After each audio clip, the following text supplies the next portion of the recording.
सर्वप्रथम तर आपली ओळख सांगा. आपण कोण आहात, काय?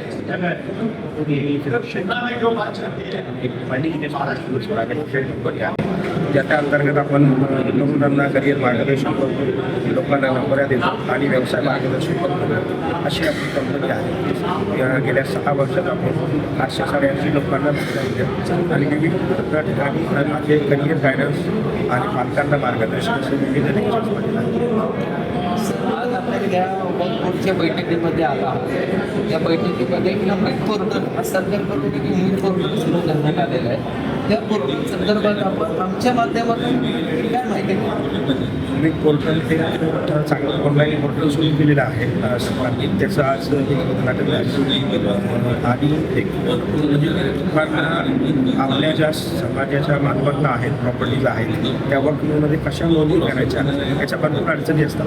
कारण पुणे शहरातून औरंगाबाद जाण्यासाठी लोकांना वेळ द्यावा लागतो, नॉलेज कमी असते. त्यामुळे या पोर्टलच्या माध्यमातून लोकांना ते सोपंच आहे आणि आपल्या ज्या काही प्रॉपर्टीज आहेत समाजाच्या विविध ठिकाणी त्या नोंदणी करण्यासाठी ह्या पोर्टलचा उपयोग होईल असं माझं मत आहे.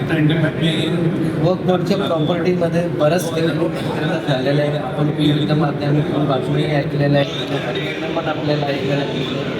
हा जो पोर्टल काढलेला आहे त्या माध्यमातून हा भ्रष्टाचार होऊ शकतो. आता त्याचा एक अभ्यास करावा लागेल. कारण नवीन पोर्टल असल्यामुळं त्या पोर्टलच्या काही काही गोष्टी आहेत. आता म्हणजे आता अशी बैठक झाली आणि याच्यामध्ये विविध पोर्टलचं उद्घाटन झालं, तर त्याच्यावर प्राथमिक क्षेत्रात असं दिसतं की याची नोंदणी करण्यासाठी केलं आहे. पण त्याच्यापुढे जे आहे बालकांचे व्यवस्थापन करण्यासाठी त्याची काय काय सुविधा या पोर्टलमध्ये किती आहे. तर त्याच्यात 100% जर पूर्ण ऑनलाईन होत असेल तर 100% भ्रष्टाचार नाही करता येणार नाही. पण त्याच्यानंतर व्यवस्था कशी आहे त्या काही अभ्यासाचा विषय आहे. वर्कफोर्सच्या प्रॉपर्टीमध्ये बरेच राजकारणी लोक हस्ताक्षर करतात. तर या संदर्भात आपण कायदेशीर आणि सरकारकडे काय मागणी करतात? आम्ही ऑलरेडी आता 20-25 दिवसामध्ये एक निवेदन कलेक्टर साहेबांना दिलेलं आहे, डिस्ट्रिक्ट कलेक्टरला. तर त्या ठिकाणी आम्ही एका ट्रस्टचा उल्लेख केलेला आहे.